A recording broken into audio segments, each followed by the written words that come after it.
ಶಬರಿಮಲೆಯಲ್ಲಿ ಮಕರ ಜ್ಯೋತಿಯ ದರ್ಶನವಾಗಿದೆ. ಅದನ್ನ ನೀವು ಸ್ಕ್ರೀನಲ್ಲೂ ಕೂಡ ಗಮನಿಸ್ತಾ ಇದ್ರಿ. ಪೊನ್ನಂಬಲಮೇಡು ಬೆಟ್ಟದಲ್ಲಿ ಪ್ರಜ್ವಲಿಸಿದಂತಹ ಈ ಒಂದು ಜ್ಯೋತಿಯನ್ನ ಜನ ಕಣ್ತುಂಬಿಕೊಂಡಿದ್ದಾರೆ, ಭಕ್ತಾದಿಗಳು ಕಣ್ತುಂಬಿಕೊಂಡಿದ್ದಾರೆ. 3 ಬಾರಿ ಮಿನುಗಿದಂತಹ ದಿವ್ಯ ಜ್ಯೋತಿಯ ದರ್ಶನವಾಗಿದೆ. ಮಕರ ಬೆಳಕು ಕೇವಲ ಒಂದು ಹಬ್ಬ ಅಲ್ಲ, ಇದು ನಂಬಿಕೆಯ ಪವಿತ್ರ ಪ್ರಯಾಣ ಅಂತ ಭಕ್ತಾದಿಗಳು ನಂಬಿದ್ದಾರೆ. ಭಕ್ತಿಯನ್ನ ಬಲಪಡಿಸುತ್ತೆ, ಸಮುದಾಯಗಳನ್ನ ಒಗ್ಗೂಡಿಸುತ್ತೆ. ಆ ಮೂಲಕವಾಗಿ ಪ್ರಾಚೀನ ಸಂಪ್ರದಾಯವನ್ನ ನಾವು ಮುಂದುವರಿಸ್ಕೊಂಡು ಹೋಗ್ಲಿಕ್ಕೆ ತಲತಲಾಂತರಗಳಿಂದ ಇದು ಸಾಥ್ ಕೊಡ್ತಾ ಇದೆ ಅನ್ನೋದಕ್ಕೆ ಇದೊಂದು ದಿವ್ಯ ಕ್ಷಣ ಸಾಕ್ಷಿ ಅಂತ ಹೇಳ್ಬೋದು. ಆ ಒಂದು ಬೆಟ್ಟದ ಸಮೀಪದಲ್ಲಿ ಈ ಹಿಂದೆಲ್ಲ ಗಿರಿಜನರು ಅಲ್ಲಿ ಕರ್ಪೂರವನ್ನು ಬೆಳಗಿಸ್ತಾ ಇದ್ರು, ಆಚರಣೆಯನ್ನು ಮಾಡ್ತಾ ಇದ್ರು. ಅದರ ಒಂದು ಪ್ರತ್ಯೇಕವಾಗಿ ಈ ಜ್ಯೋತಿಲಿ ಕಾಣಿಸ್ತಾ ಇತ್ತು. ಅದನ್ನೇ ಮಕರ ಜ್ಯೋತಿ ಅಂತ ಭಾವಿಸಿದ್ರು ಅಂತ ಹೇಳ್ತಾರಾದರೂ ಕೂಡ ಇದು ಈಗಲೂ ಕೂಡ ಮುಂದುವರ್ಕೊಂಡು ಬಂದಿದೆ. ಈಗ ಅಲ್ಲಿ ಗಿರಿಜನರು ಮಾಡ್ತಾರೋ ಅಥವಾ ಅದನ್ನು ಸುಪರ್ದಿಗೆ ತೆಗೆದುಕೊಂಡಿರುವಂತಹ ಅರಣ್ಯ ಇಲಾಖೆ ಮಾಡುತ್ತೋ ಮತ್ತೊಂದು, ಅದು ಪಕ್ಕಕ್ಕಿಡುವಂತಹ ವಿಚಾರ. ಆದರೆ ದೇವರಲ್ಲಿ ನಂಬಿಕೆ, ಭಕ್ತಿ, ಆ ಸಂಪ್ರದಾಯಗಳ ಆಚರಣೆ ಇದೆಯಲ್ಲ, ಅದನ್ನು ಯಾರು ಕೂಡ ಅಳಿಸಿ ಹಾಕಲಿಕ್ಕೆ ಸಾಧ್ಯ ಇಲ್ಲ ಅನ್ನೋದಕ್ಕೆ ಈ ಮಕರ ಜ್ಯೋತಿಯ ಸಾಕ್ಷಿ. ಇದನ್ನು ಬ್ರೇಕ್ ತಗೊಂಡು ಗುರುಗಳೀಗ ಪವಿತ್ರ ಜ್ಯೋತಿಯ ದರ್ಶನವಾಗಿದೆ. ಸೊ ಅಂದರೆ ಇದರ ದರ್ಶನ ಮಾಡಿದ್ರೆ ಅದೃಷ್ಟ ಪ್ರಾಪ್ತಿ ಆದ ಹಾಗೆ, ನೇರ ನಾವು ಅಯ್ಯಪ್ಪನನ್ನ ಕಂಡ ಹಾಗೆ ಅಂತ ಹೇಳ್ತಾರೆ. ಸೊ ನೀವೇನು ಹೇಳ್ತೀರಿ?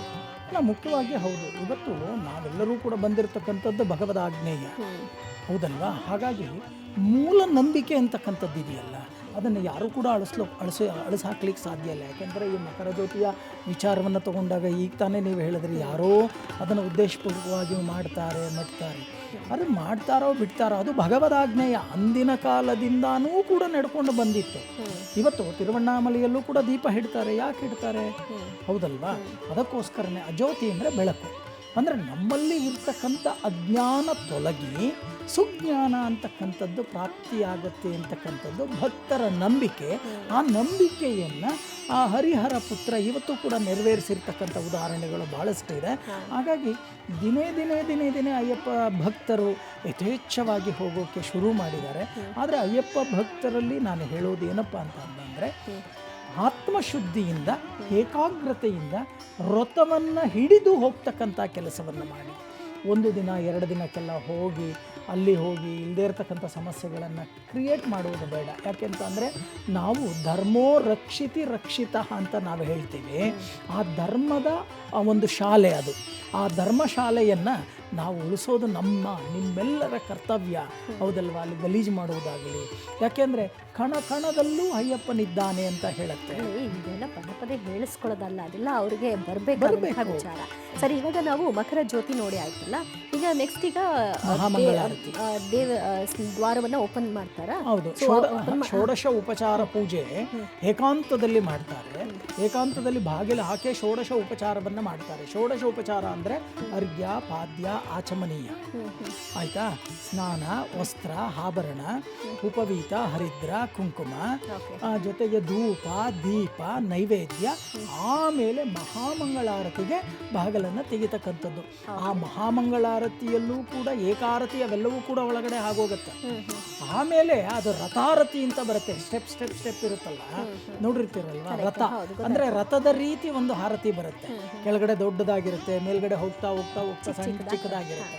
ಆ ರಥಾರತಿಯನ್ನು ಮಾಡ್ತಕ್ಕಂಥ ಸಮಯದಲ್ಲಿ ಬಾಗಿಲನ್ನು ತೆಗೆದು ರಥಾರತಿಯನ್ನು ಮಾಡ್ತಾರೆ.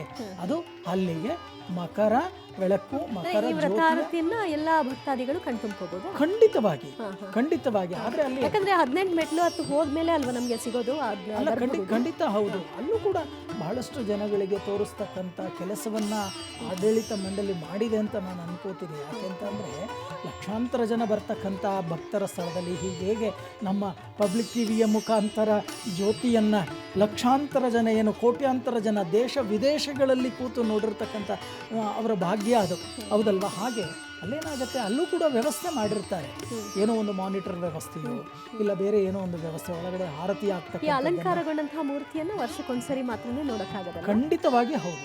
ಅಂದ್ರೆ ಇವತ್ತಿಗೆ ಮಾತ್ರ? ಹೌದು, ಇವತ್ತಿಗೆ ಮಾತ್ರ. ನಾಳೆ ಬೆಳಗ್ಗೆ ನಿಮಗೆ ಆಭರಣ ಸಿಗಲ್ಲ. ಎಲ್ಲಿವರೆಗೂ? ಎಷ್ಟೊತ್ತವರೆಗೂ? ಅಂದ್ರೆ ಸುಮಾರು ರಾತ್ರಿ ಒಂದು 11-11:30ವರೆಗೂ ಮೋಸ್ಟ್ಲಿ ಅದು ಇರುತ್ತೆ, ದರ್ಶನಕ್ಕಿರುತ್ತೆ. ಆಮೇಲೆ ಏಕಾಂತ ಸೇವೆ ಅಂತ ಮಾಡ್ತಾರೆ. ಏಕಾಂತ ಸೇವೆ ಅಂತ ಅಂದರೆ ಅದನ್ನು ನಿದ್ರೆಗೆ ಶಯನೋತ್ಸವ ಅಂತ ನಾವು ಹೇಳ್ತೇವೆ. ಹರಿವರಾಸನಂ ಅಂತ ಒಂದು ಹಾಡು ಏನಿದೆಯೋ ಅದು ರಾತ್ರಿ ಮಾತ್ರನೇ ರಾತ್ರಿ ಮಾತ್ರನೇ ಹಾಡಬೇಕು. ಬೆಳಗ್ಗೆ ಹೊತ್ತು ತಪ್ಪಿಯೂ ಕೂಡ ನಿಮ್ಮ ಮನೆಯಲ್ಲಿ ಹಾಡಬೇಡಿ.